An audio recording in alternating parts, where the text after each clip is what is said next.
What exactly is the duration of marriage and adultery? And again, simply put, to be upfront and direct as I can, adultery continues as long as two people remain in an adulterous relationship. I mean, that's the bottom line.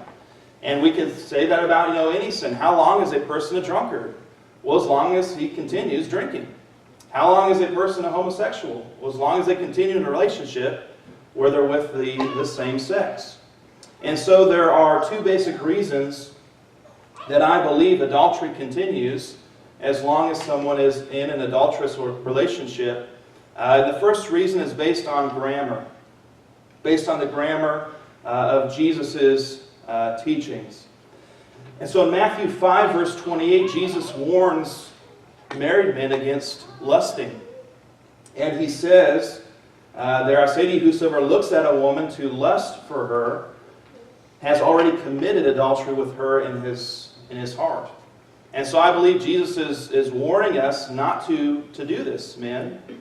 Because if a married man is at the point in his life and he's lusting after that co-worker, lusting after that woman he sees every day, if he's already willing to go there and commit that act in his heart, in his inner person, then it's really only going to be a matter of time until he acts on that in some way. And so I believe that's what Jesus is teaching here. He's warning us not to lust.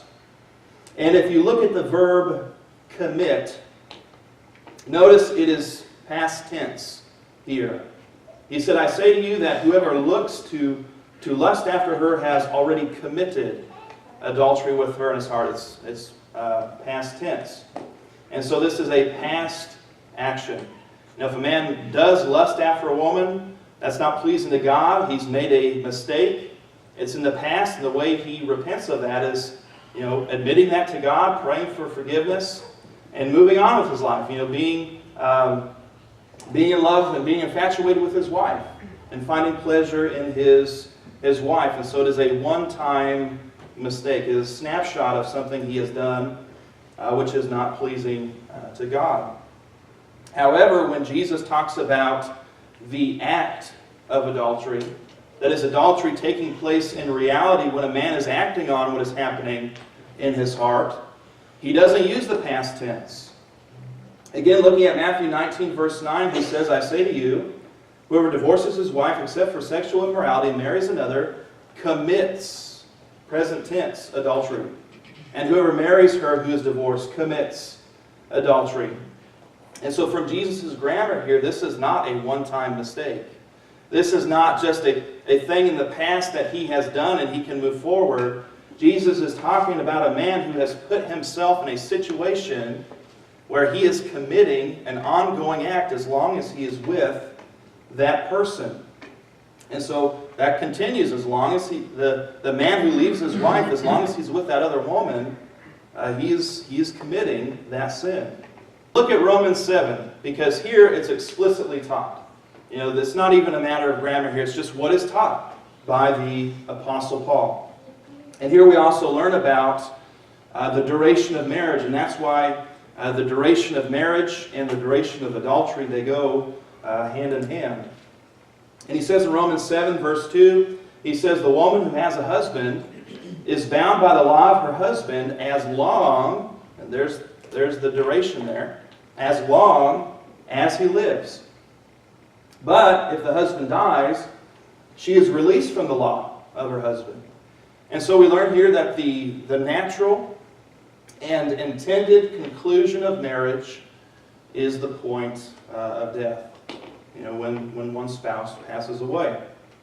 And when one spouse passes away, and here he's using the example of a woman, when a woman's husband passes away, she is released from the law of her husband. They're no longer married. That marriage has come to its end. And so, now notice what he says here in the next verse regarding adultery.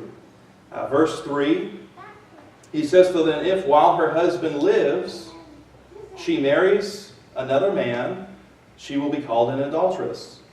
But if her husband dies, she is free from that law, so that she is no adulteress, though she has married another man. Isn't that exactly what Jesus taught?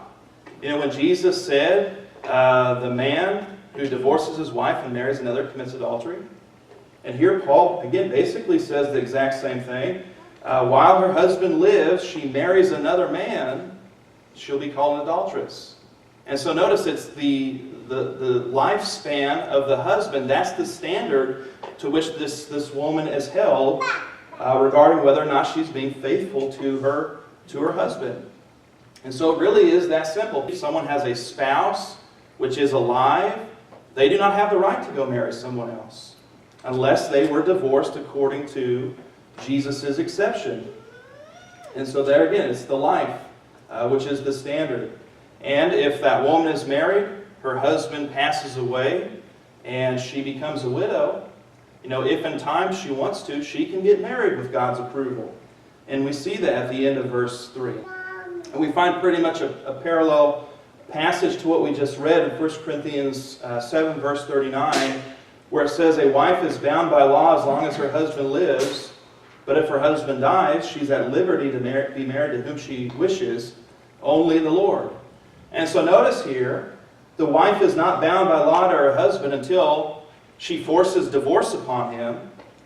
The wife is not bound by law to her husband until they get sick of each other. That's how some people act today, right? The wife is not bound by law to her husband until she finds someone more spiritual. I've heard that before.